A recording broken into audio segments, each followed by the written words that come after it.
네, 2022년 7월 29일 이정훈입니다. 저는 이재명 의원을 보게 되면 참 이상합니다. 그의 주변에는 항상 죽음의 그림자가 어른거리는 것 같고요. 그런데도 그는 자기 길을 갑니다. 뻔뻔한 건지 아니면 비정상인지 좀 이해가 되지 않습니다. 그런데 그에게는 많은 지지자들이 따라 붙습니다. 그것도 이해가 안 됩니다. 오늘 이재명 씨가 지금 민주당 당대표가 되기 위해서 후보로 등록해서 뛰고 있죠. 그러한 유세의 일환으로 춘천으로 가던 중 박찬대 최고위원 후보와 동승한 차량에서 진행한 유튜브 방송에서 내가 아는 바로는 고학력, 고소득자, 소위 부자라고 하는 분들은 우리 지지자가 더 많다. 저학력, 저소득층이 국민의힘 지지자가 많다라고 말했습니다. 그리고 그는 먼저 그에 앞서서는 민주당이 서민과 중산층을 위한 정당이라고 얘기하지 않았느냐.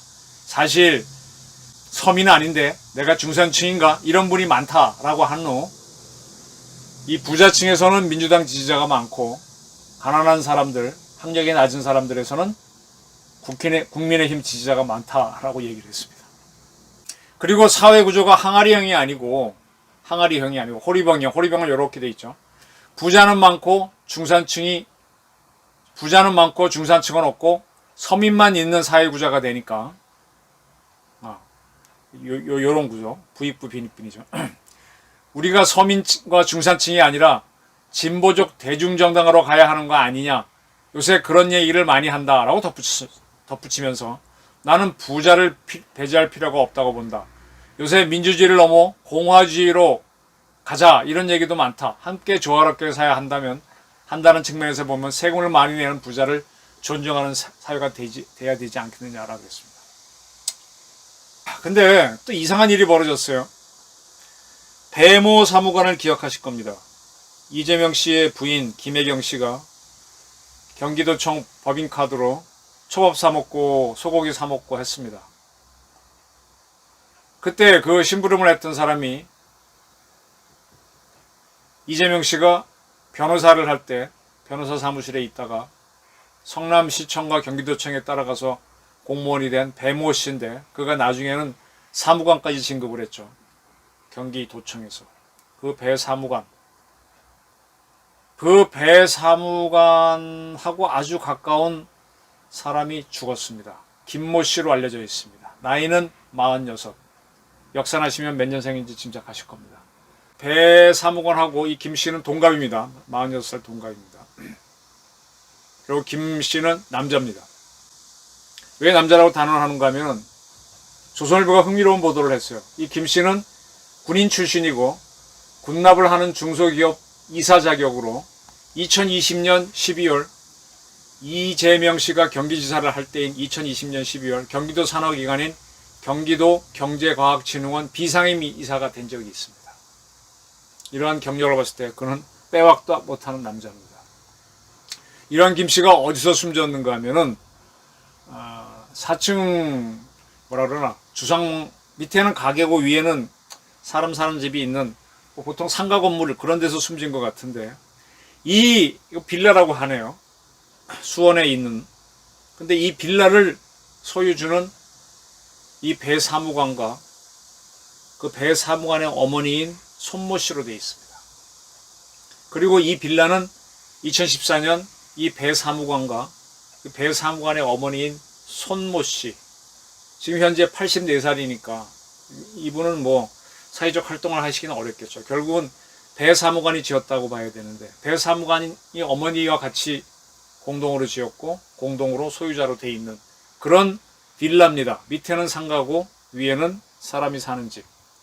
조선일보 보도를 보게 되면 1층은 상점, 2층에는 2개의 그러니까 사람이 살 수 있는 집, 3층과 4층에는 이제 전체 층의 한 집이 사는 거죠. 근데 이 숨진 김 씨는 이 빌라 3층에서 7월 26일 날 숨진 채 발견됐습니다. 경찰은 수사를 하고 있는데 현재 외부에서 침입한 현장은 없어서 본인이 어떤 극단적인 선택을 한 게 아니냐라고 보고 있습니다. 아마 이 추정이 거의 맞을 겁니다. 그런데 조선일보가 취재해 보니까 이 빌라의 세입자로 있는 사람은 이 건물 관리인은 3층에 살고 있는 배 사무관이다라고 딱 떨어지게 얘기했습니다. 배 사무관이 이 집의 주인이라는 얘기죠. 그리고 숨진 김 씨도 자주 봤었다라고 하고, 이 빌라 옆 주차장에는 이 김 씨 명의로 돼 있는 중형 승용차가 주차되어 있습니다. 그러니까 그도 이 숨진 이 집에 살았다는 얘기죠. 그리고 다른 지역 주민은 이 배 사무관은 3년 전부터 이곳에서 살기 시작했고, 그전에는 다른 데 살았겠죠. 지어놓고 당장 살지는 않았던 모양이다. 김 씨 역시 이곳에서 살았다. 그럼 두 분이 같이 살았다는 얘기겠죠.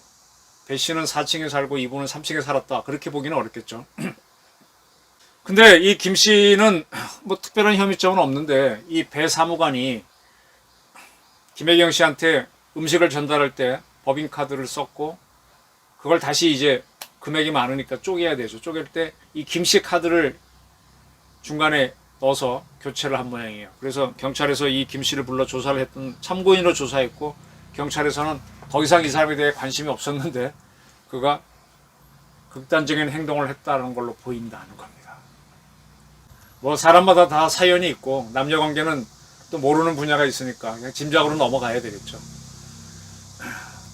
지금 대장동 게이트와 관련해서 김문기 씨, 유한기 씨가 극단적인 선택을 한 바 있습니다.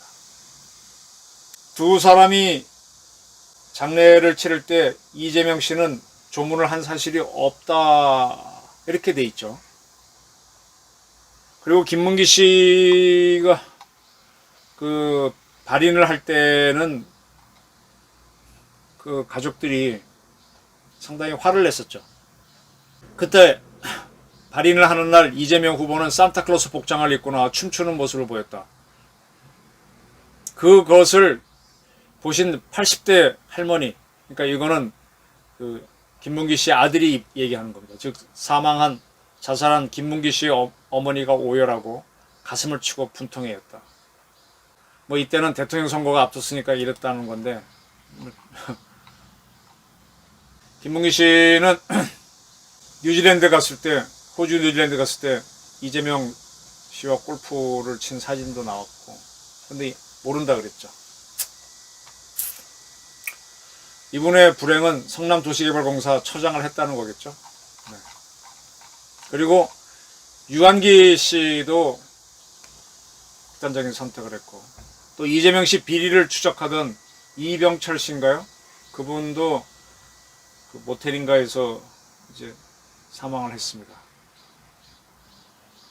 다 세 사람, 그 다음에 이번에 숨진 김 씨까지 외부에서 누군가 침입해서 이렇게 사람을 해치는 흔적은 없다라고 밝혀졌습니다. 근데 참 김문기, 유한기, 참 어떻게 보면 이재명 씨가 한테 충성을 바쳤던 분들인데 돌아가셨고, 이번에 김모 씨는 이재명 씨 부부를 위해서 헌신했던 배 사무관하고 가까운 사람인데 그분도 극단적인 선택을 했고, 제가요 취재를 하면서 느끼는 건데, 대한민국에서 큰 정치인이나 큰 사업가 이런 사람들을 보게 되면 저는 그걸 느낍니다. 뭐라고 표현해야 되나? 신기가 있다. 이 사람을 이렇게 딱 잡아끄는 카리스마라고 표현할 수도 있고, 사람을 딱 끄는 게 있습니다. 뭐라 그럴까? 무당 같다고 할까? 그거 느껴집니다. 그래서 저도 모르게 막 매력을 느끼고 따라가게 되고 그 사람 말에 집중하게 되고 합니다. 근데 그래서 나는 이제 헌신을 당하는데, 어느 순간에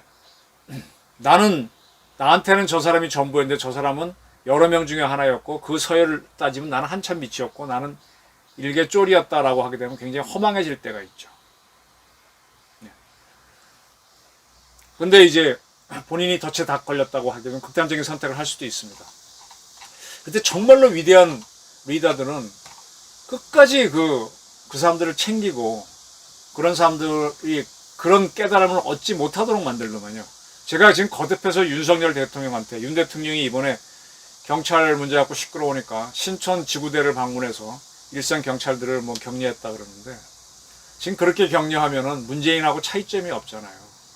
제가 계속 주문했던 게 매일같이 새벽에 전두환 대통령처럼 소방서, 파출소 계속 방문해라. 그렇게 해서 그분들을 감동시켜서 일선 경찰을 내 사람으로 만들어라 요구했었는데, 이 위대한 리더들은 그렇게 모든 사람들을 자기 사람으로 끌더라고요. 어느 순간에 내가 이용당했다는 느낌이 들면은 그럼 라스푸틴이 돼버리는 거죠. 요승이 되는 거죠. 아니, 이재명 씨는 대사무관과 가까운 김모 씨가 극단적인 선택을 했는데, 하긴 뭐 유한기, 김문기 씨가 그랬을 때도 대통령 선거를 그대로 유지를 했고, 어떻게 또 민주당 당대표 선거를 그대로 유지하면서 저학력, 저소득자는 국힘당 지지하고 고학력, 고소득자, 부자라고 하는 분들은 우리를 두루 지지한다. 이런 얘기들을 할까요? 뻔뻔한 건가요? 아니면 사람이 뭘 모르는 건가요? 자기가 뭐 그 형수하고 싸운 거라든지 형하고 싸운 거, 누군지 싸울 수는 있습니다. 뭐 나이 한 50, 60 지나면 형제간에 자매간에, 특히 형제간에 다 버석버석해지고 남처럼 사는 집안이 워낙 많으니까 그건 이해가 되는데, 그래도 그렇지 이렇게 험한 말들 하고 싸우나요? 이런 사람이 대한민국 대통령이 됐으면 어떻겠습니까? 저는 좀 아찔합니다. 이 사람이 운이 좋아야, 운이 좋은 사람이 리더가 되는 게 좋고, 그다음에 매력적인 사람이 돼야 되지, 한참 매력을 주다가 어느 순간에 딱 배신감 주는 사람이 리더가 되면 정말 조직은 힘듭니다. 힘듭니다. 와, 이재명 씨가 언제부터 자기가 스스로 흑수저라 그랬고, 응? 어렵게 뭐 공장에 다녔다, 뭐 그것도 좀 이상한 부분이 많지만, 학력은 뭐 국민학교밖에 안 나왔다, 어쩌고저쩌고 해놓고,